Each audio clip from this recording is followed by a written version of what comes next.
Welcome students. In today's lecture session, we will discuss the dividend policy, then types of dividend, then classification of dividend policies, and finally the determinants of dividend policy. For easy and simple lecture sessions, do subscribe to my channel Kamal Sidhu.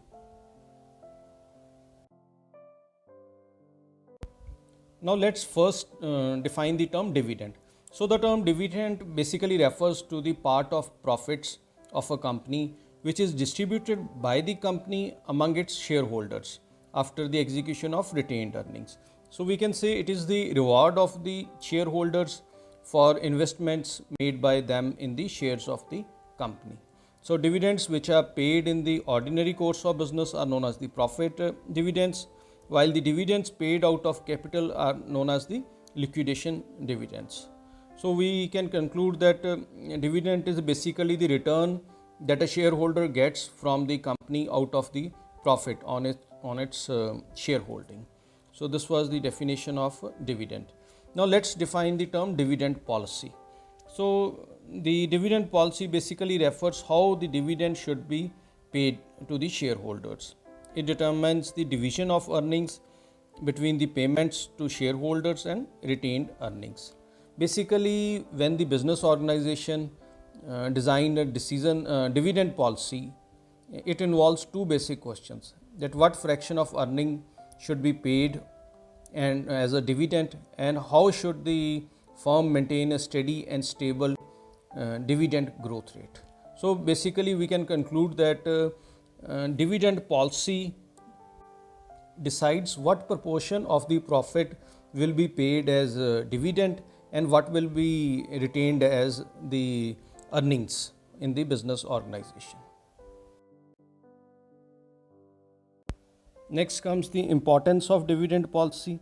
So as we have already discussed that dividend is very important for the growth and expansion of business. It gains the confidence of the shareholders. So the firm has to maintain a balance between the growth rate of the company and the distribution to be made to the shareholders. Then second is stakeholders visualize dividends as a signal of firm's ability to generate income, and dividends are considered as the important component for calculating the value of the stock.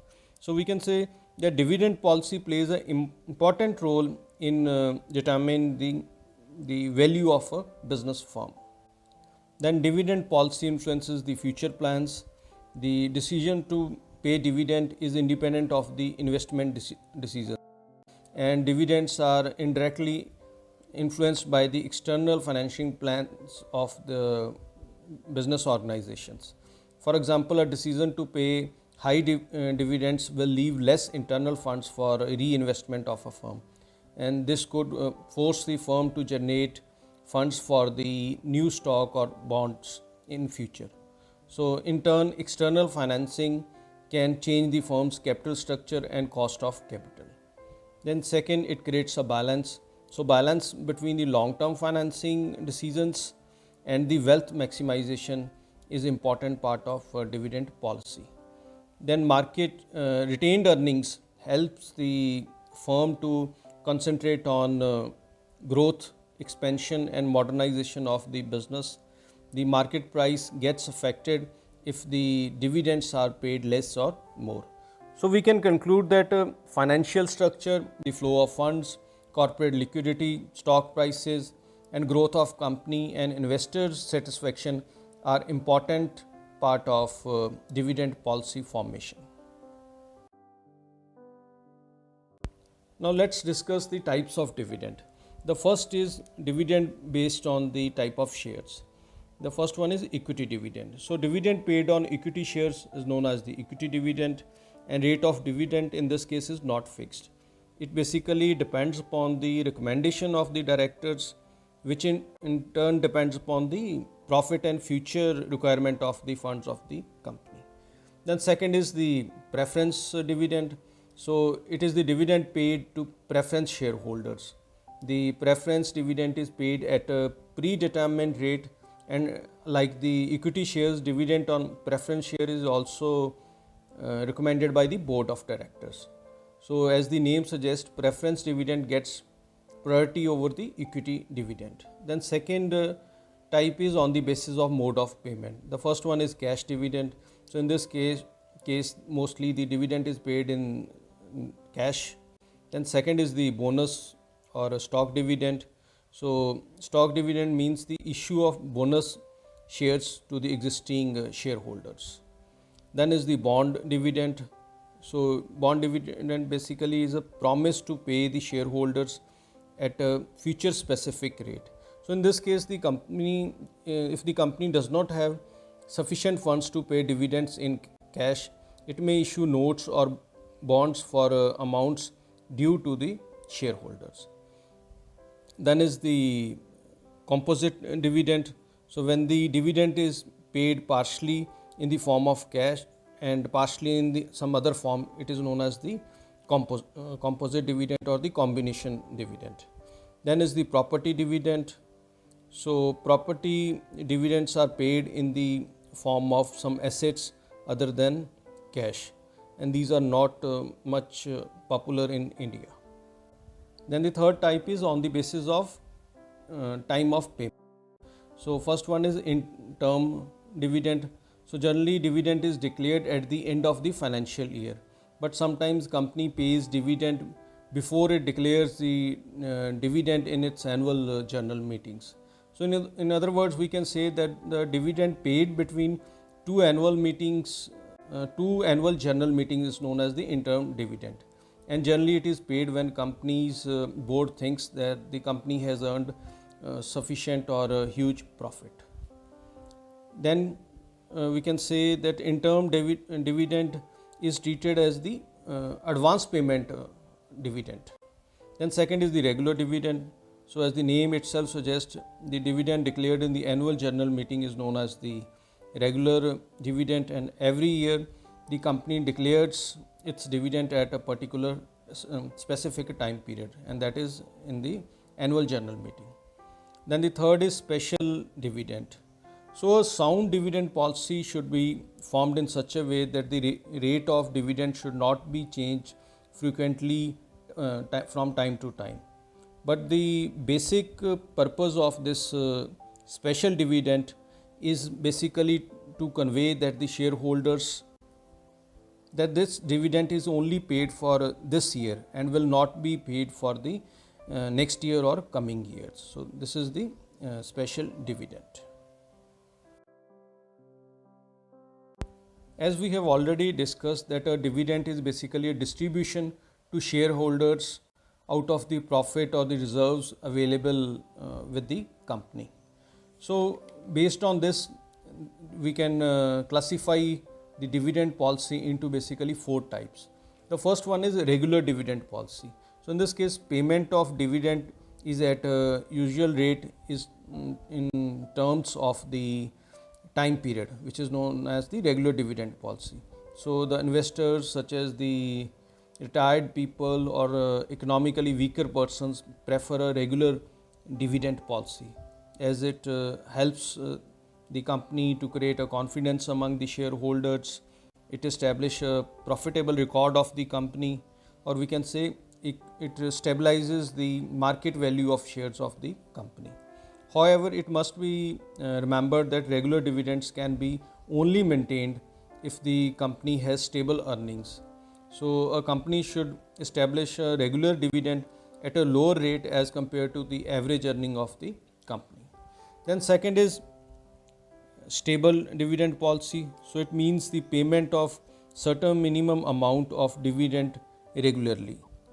This stable dividend policy is very beneficial for both the investors and the company, as it enables the company to stabilize in the market.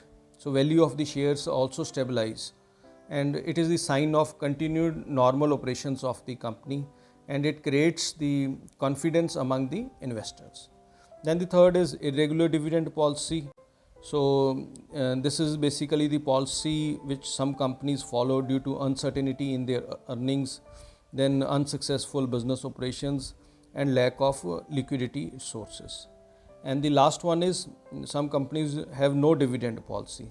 So a company may follow a policy of paying no dividends at a present time because of some unfavorable working conditions prevailing in the business environment, or on account of requirement of funds for future expansion and growth rate. So these are the basic 4 types of dividend policies. These are the important determinants or the factors that influence the dividend policy of a business firm. The first one is size of the earnings. So if the amount and nature of earnings are stable, a firm is in a better position to pay the percentage of their profits as dividends. Then second is the liquidity position of the firm. So because the payment of dividends involves outflow of cash from your business, so the dividend policy must take into account the current liquidation position of the firm. Then is the legal norms and restrictions. So there are certain kind of legal norms on which the companies have to frame their dividend policies. Then investment opportunities and shareholder preferences. So the management should adopt a dividend policy which strikes a balance between shareholders' preference for the dividends and financing investment opportunities with the retained earnings or profits. And having a large number of profitable projects in hand, a company should give preference to retention of earnings over the payment of dividends. Then most important one is attitude of the management. So as we know, it is up to the board of directors to frame the dividend policies and to take final decision on payment of dividends. Then there are certain contractual restrictions. Sometimes the firm's ability to pay cash as dividends is restricted by certain specific reasons or conditions in the loan agreements. And when the finances are raised from external sources or commercial banks, they impose certain kind of restrictions on payment of dividends. Then second is the profit or stability in earnings. So a firm with large rate of return on its investment will have larger profits, so it can pay more dividend to shareholders as compared to businesses with a lesser return. And last one is inflation. So it increases the, as we know, inflation increases the replacement cost of assets which are being depreciated every year, and funds generated for providing this depreciation may be insufficient to meet the rising cost of assets. Therefore, the management should reduce the rate of dividend during a period of inflation in order to maintain the earning power of the firm. So we conclude that every firm should establish a general policy about the payment of dividends, and the financial manager should bring a balance between various factors that impact the dividend policy formation. So this was all for today's lecture session regarding dividend policies, and these are some of the important questions from your exam point of view. Thank you.